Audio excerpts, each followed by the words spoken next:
नमस्कार, आदाब, खुशामदीद। मैं हूं अब्दुल वाजिद और आप देख रहे हैं अमृत विचार का खास कार्यक्रम सेहत की बात डॉक्टर के साथ। क्योंकि हम अमृत विचार हैं और अमृत विचार आपकी सेहत का ख्याल रखता है, इसलिए प्रदेश और देश और शहर से चुनिंदा जो डॉक्टर हैं उनसे आपकी सेहत के जुड़े हुए मुद्दों पर बातचीत करते हैं, सेहत पर चर्चा करते हैं। इसी के साथ हमारे साथ मुरादाबाद के वरिष्ठ हृदय रोग विशेषज्ञ डॉक्टर नितिन अग्रवाल साहब हैं। ये बात कर लेते हैं सीधे सीधे। डॉक्टर साहब, मौजूदा दौर में किस तरह के पेशेंट आपके पास जो हृदय रोग विशेषज्ञ, आप किस तरह के पेशेंट आ रहे हैं? नमस्कार जी। इस समय भी दिल की जो धड़कन के मरीज़ होते हैं या दिल के जो दौरे के मरीज़ होते हैं वो हमारे पास अमूमन तौर पे आते हैं। और थोड़ा ये देखने को मिल रहा है कि कोविड के बाद भी ऐसे पेशेंट्स जो हैं जो जिनको कोविड की प्रॉब्लम हुई, फीवर वगैरह हुआ, उनके ऊपर हार्ट के ऊपर असर काफ़ी आया, तो वैसे पेशेंट भी इस समय हमारे पास काफ़ी आ रहे हैं। जो कोरोना से जुड़े मरीज़ हैं जिन्हें कोविड हो गया, उसमें किस तरह की का बदलाव देखते हैं पेशेंट में, खासतौर से युवाओं में? भाई, एक तो ये है कि उनके हार्ट के ऊपर कई बार असर पड़ रहा है, उनकी दिल की पंपिंग कमज़ोर पड़ जाती है, कार्डियोमायोपैथी जिसे कहते हैं वो चीज़ आ जाती है। उसके अलावा ऐसे पेशेंट्स एंग्जाइटी से भी काफ़ी सफ़र करते हैं, उनकी दिल की धड़कन रफ्तार बढ़ जाती है, वो घबराते हैं। तो ऐसे पेशेंट्स भी कई बार हमारे पास आ रहे हैं, वो घबरा जाते हैं, हार्ट का चेकअप कराते हैं, जो चीज़ें नॉर्मल निकलती हैं। डॉक्टर साहब, जानना चाहेंगे इलेक्ट्रोफिजियोलॉजी क्या है और किस तरीके से पेशेंट के ऊपर इसे ऑपरेट किया जाता है? हाँ, इलेक्ट्रोफिजियोलॉजी ये स्टडी है जो हम बेसिकली सुन्न करके जांग के रास्ते से तार जो है दिल में चले जाते हैं, और वो तार ये देखते हैं कि जो दिल की धड़कन है, जो दिल का कंडक्शन सिस्टम है, कहीं उनमें कोई गड़बड़ी तो नहीं है। अगर उनके अंदर कहीं कोई ऐसा तार है जो एक्स्ट्रा है, जन्मजात से होता है, और वो तार अगर एक्स्ट्रा दिल के अंदर है मरीज के, तो वहाँ से फिर एक सर्किट बन जाता है और दिल की धड़कन बार बार उसकी बढ़ जाती है। तो ऐसे मरीजों में हम केवल सुन्न करके कोई चीरा वगैरह नहीं लगाते, और तार दिल के अंदर जाता है और वो रेडियो फ्रिक्वेंसी के द्वारा, रेडियो फ्रिक्वेंसी वाली मशीन के द्वारा उस एक्स्ट्रा तार को हम जला देते हैं, एब्लेट कर देते हैं। आधे घंटे का समय लगता है और उसके बाद पेशेंट के लिए परमानेंट क्योर हो जाता है। उसके बाद उसे कोई दवाई वगैरह खानी नहीं पड़ती। तो ऐसे मरीज जो बार बार दिल की धड़कन जिनकी बढ़ जाती है, दिल में शॉर्ट सर्किट हो जाता है, डॉक्टर लोग उसको PSVT या VT बताते हैं, तो ऐसे मरीजों के अंदर ये जो हमारी तकनीक है ये कारगर है। ये जो आपकी जो तकनीक जिसके बारे में आप बता रहे हैं, क्या कितनी कारगर है और इससे किसी तरह का कोई साइड इफेक्ट वगैरह? नहीं, कोई नहीं, बस पेशेंट को थोड़ा बहुत हल्का फुल्का जहाँ से हम कर रहे हैं वहाँ दर्द होता है, वो भी हम सुन्न कर देते हैं तो नहीं पता लगता।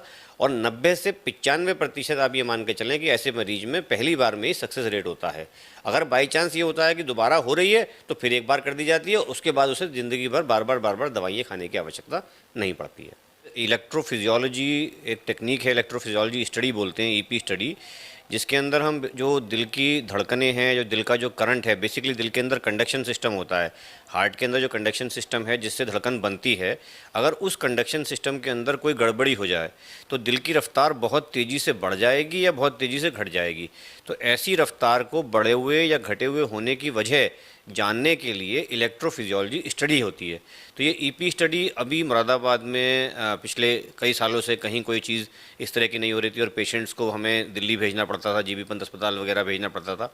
अब हमने ये एपेक्स हॉस्पिटल के अंदर सुविधा स्टार्ट की है, जिसके अंदर हम पेशेंट्स की इलेक्ट्रोफिजियोलॉजी स्टडी करते हैं, और वो EP स्टडी करके हमें पता लग जाता है कि उनके दिल के अंदर कोई एक्स्ट्रा तार, अनावश्यक रूप से कोई एक अतिरिक्त तार अगर होता है जिस पे करंट पहुंच जाए तो पेशेंट की धड़कन बहुत बढ़ जाती है।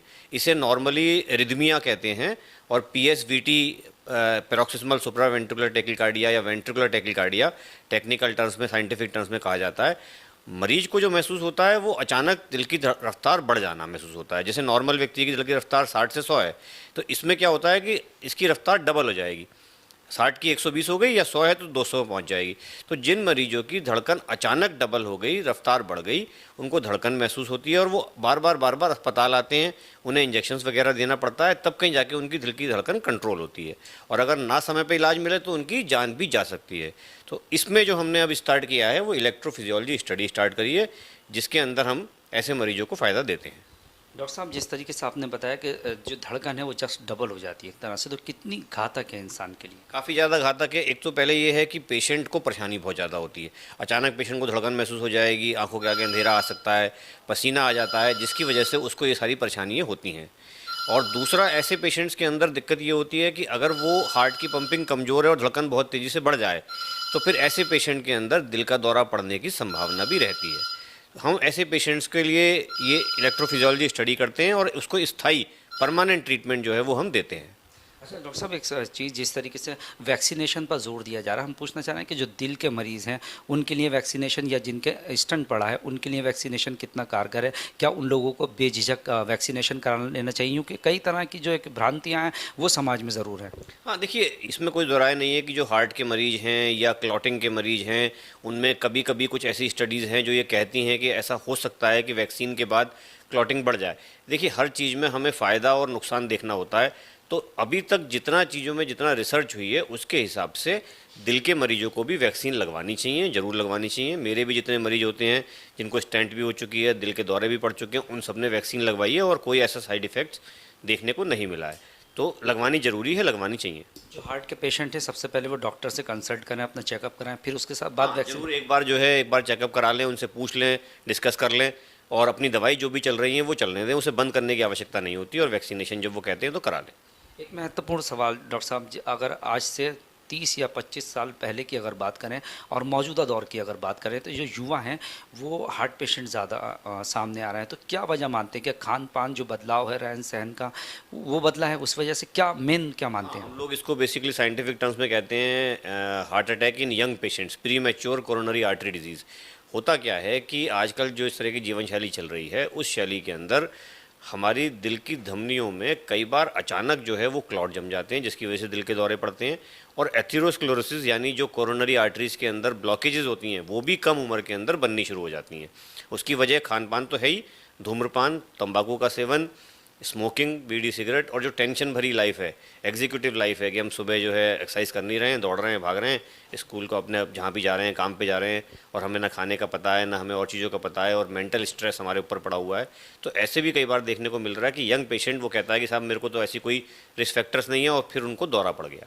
तो कम उम्र में दौरा पड़ने की ये बहुत बड़ा कारण जो हमारी जीवन शैली है, एक्सरसाइज ना करने का, तंबाकू का इस्तेमाल करने का, खान पान में ध्यान नहीं रखने का, एक्सरसाइज नहीं करने की, वजन ज़्यादा बढ़ जाना, डायबिटीज़ भी कम उम्र में काफ़ी देखने को मिल रही है और ऐसे पेशेंट्स के अंदर हार्ट अटैक काफ़ी ज़्यादा मिल जाता है।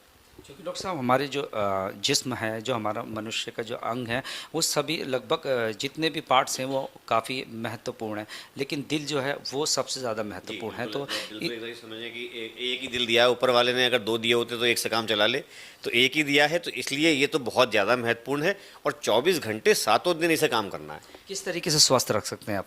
बिल्कुल, अब जैसे आप लोग भाई सबसे बड़ा तो यही है कि हम अपनी जीवन शैली में कसरत का जो है वो बिल्कुल एकदम वो रखें कि हाँ हमें डेली जो है टहलना है, हफ्ते में कम से कम 5 दिन आधे घंटे में 3-4 किलोमीटर हम कवर कर लें, इतना टहलें। एक चीज़, दूसरी चीज़ हम खाने पीने में ध्यान रखें कि जितना भी तेल है, घी है, इस तरह की चीज़ें कम से कम इस्तेमाल की जाएँ। फास्ट फूड का चलन हो गया है, आदमी गया पैक्ड फूड का चलन हो गया है, बार बार माइक्रोवेव में खाना गर्म करके खाने का चलन हो गया है, तो इन चीज़ों को बदलें। इसके अलावा अगर आपको शुगर है तो वो चेक करवाएं, चेक करवा के उसे कंट्रोल करें, कोलेस्ट्रॉल चेक कराएं, उसे कंट्रोल करें। और बीड़ी, सिगरेट, तंबाकू, किसी भी तरीके का नशा, ये धूम्रपान वगैरह, तंबाकू वगैरह का, इसका इस्तेमाल बिल्कुल ना करें और खुश रहें, ये सबसे ज़रूरी है। बहुत बहुत शुक्रिया अमृत विचार से खास बातचीत करने के लिए। ये थे हमारे साथ वरिष्ठ हृदय रोग विशेषज्ञ डॉक्टर नितिन अग्रवाल जी। उनका साफ तौर पर कहना है कि अगर आप स्वस्थ रहना चाहते हैं तो अपने खान पान पर ज़्यादा ध्यान दें और जो कोविड वैक्सीनेशन को लेकर जो भ्रांतियाँ फैली हुई हैं कि वैक्सीनेशन नहीं कराना चाहिए, ख़ास तौर से जो हार्ट के पेशेंट हैं उन्हें वैक्सीनेशन कराना चाहिए, हालाँकि डॉक्टर से कंसल्ट ज़रूरी है। कैमरा पर्सन फरदीन अली के साथ मैं अब्दुल वाजिद, अमृत विचार, मुरादाबाद।